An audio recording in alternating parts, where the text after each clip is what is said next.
Explaining what has happened is a bit difficult because it is a completely unbelievable story.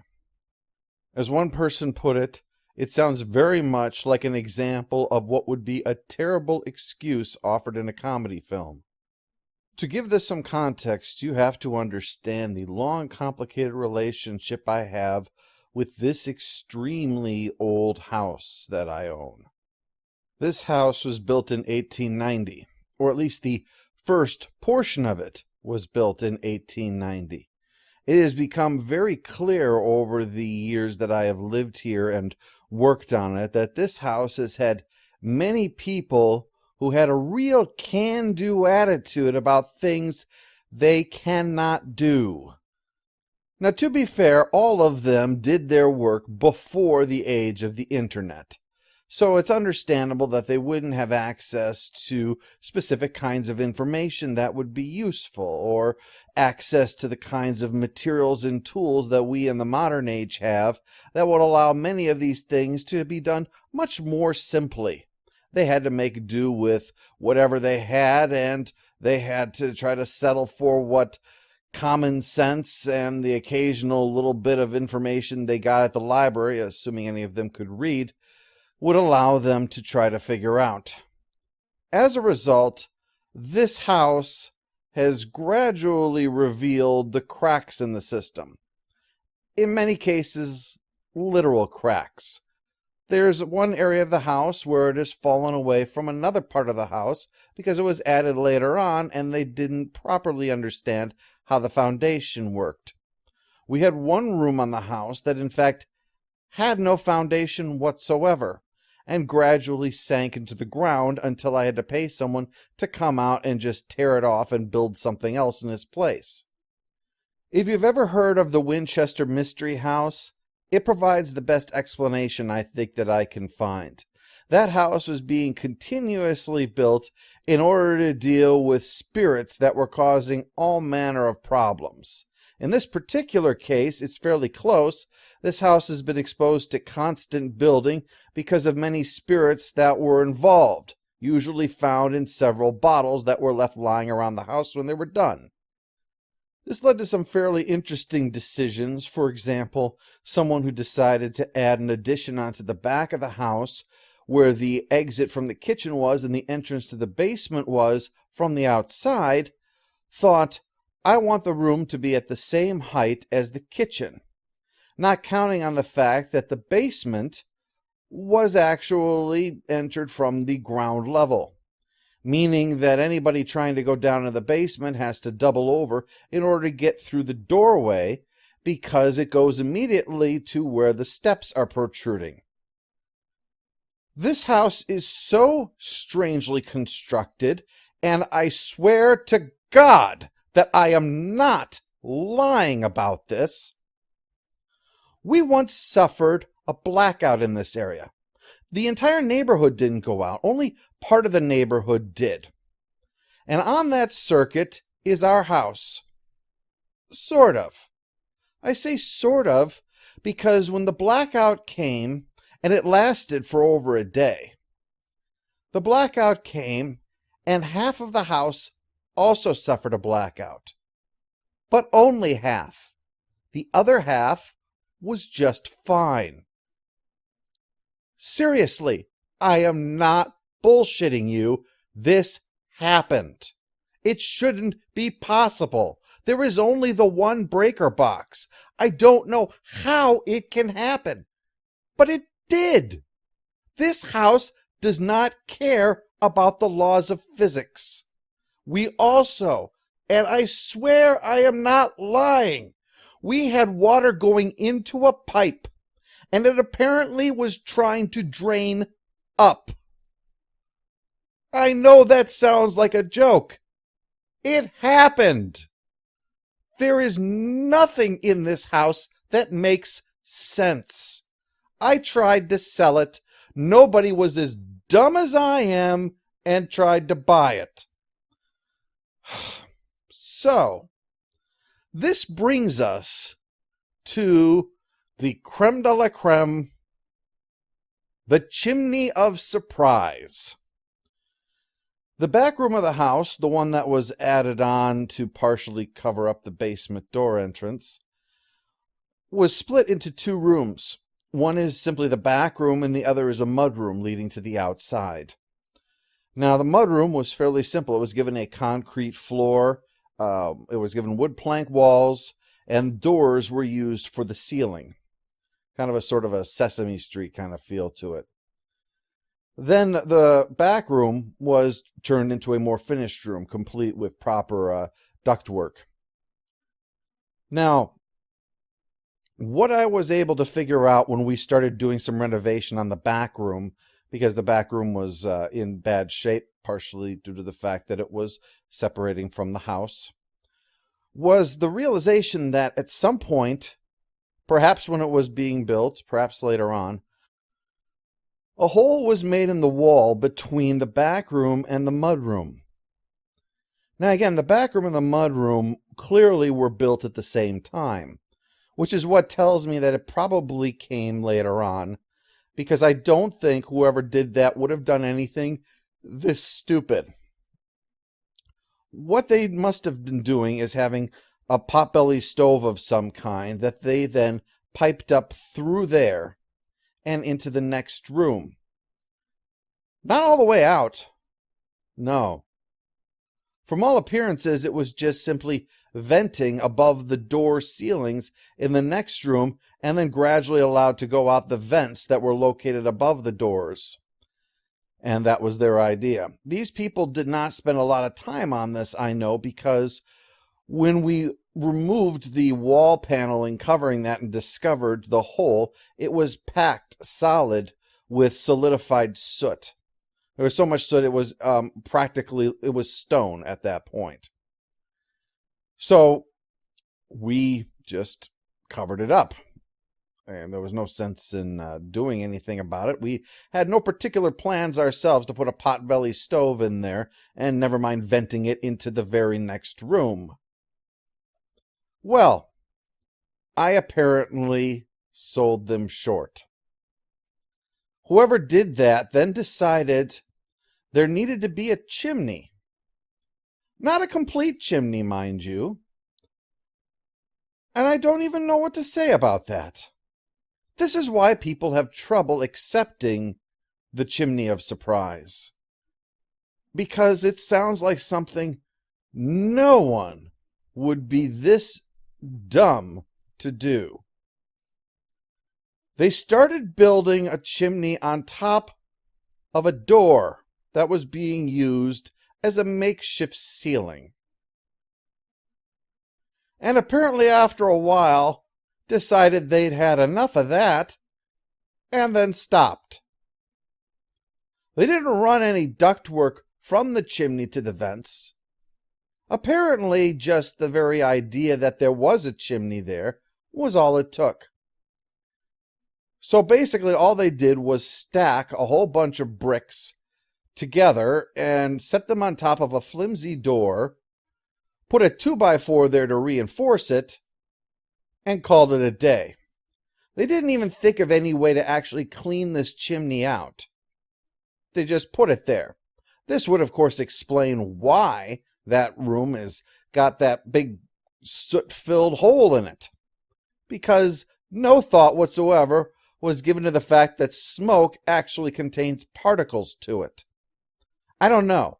If they built that part in 1890, maybe they didn't really understand yet that the four elements is no longer the way science works. We no longer have an avatar-based view of the universe. Well, needless to say, somebody at some point realized how stupid this all was. They removed the potbelly stove, covered up the hole with paneling, and no mention was ever made of it again. No thought was given to it. We only discovered it because the paneling was in such horrible shape that it was time that it got removed and something done about it. So, we had no idea that there was a chimney there, hence why it is the Chimney of Surprise. We discovered the Chimney of Surprise when it decided to make its entrance by busting through the door. Now, thankfully, it only came partway through. I don't know what finally caused it to happen. It's entirely possible that our renovations were responsible. We were straightening out a lot of things that had existed in the house for a while, and it's entirely possible that by subtle shifting of the house in various ways, of properly, aligning it again, that it might have caused just the slightest dip in its center of gravity so that it was leaning in just the wrong way, so that over time it gradually provided too much pressure and burst through in one area. Fortunately, part of it was sitting on a very sturdily installed set of 2x4s, so that it didn't come all the way through, because if it had, it probably would have caused some serious destruction. There was a lot to it. Not enough to go all the way up. And this seems to be the part that some people are having some trouble with. You have to remember, this is not a proper chimney built by someone who meets the high qualifications of knowing what they're doing. This is a chimney made by someone who knows what a square looks like, but apparently not a whole lot about planning or gravity. Please keep in mind, we're dealing with someone who thought you could jerry-rig support for a 1/4 ton of bricks 8 feet in the air, and that this would be so safe, there was no need to ever indicate with any kind of warning signs whatsoever not to stand under that. This person decided to build the chimney not by starting at the bottom, building on solid ground, or by prepping at the top, where the chimney would come through. They started in the middle and stopped in the middle. Hence why it is the Chimney of Surprise. Because when you look at the house from the outside, there is no chimney. And when you go into the room, there is no chimney. The chimney is hidden in the attic, with nothing below and nothing above. No sign that it is there whatsoever. It is the diary of Anne Frank of Chimneys. It has been stashed carefully away that it might never be seen. So, we had the Chimney of Surprise burst through and hanging there. And now wondered, what's the next step? I mean, clearly we had to perform some kind of chimneyectomy. But how exactly would we go about it? First, start with a basic understanding that you are dealing with someone who makes videos on the internet for a living. As a result, I don't have a whole lot in my budget to handle the removal of the unexpected chimney. So there was no way that I could go out there and simply hire general laborers to come and try to figure out how to get that thing out of there. We were going to have to DIY this. Now, one thing that I have been teaching my family over the years, an important lesson I feel, is to acknowledge, hey, if you face a problem, odds are pretty good there's a solution out there, because it's very unlikely you're the first person to have this problem. Well, there's an exception to every rule. Was not any advice on how to deal with a surprise chimney. We were in uncharted territory and having to figure that shit out as we went. Now, what would have been probably the most ideal would have been to go up into the attic, for lack of a better term, and attempt to remove the bricks from above, one by one, to gradually take out enough weight to maybe possibly lower the rest down. The problem is these are not the sturdiest looking doors. I'm honestly shocked that this thing managed to stay up there that long. I don't know what they were thinking when they started, but maybe when it started to bow was the point where they realized that they should stop building this chimney, but not reach the point yet where they thought maybe we should walk this back. Why don't we just leave it as it is, the monument to our great ambition, the day we flew too close to the sun? I was honestly not sure if anybody could work up there for any length of time without the possibility of crashing through simply from their own weight.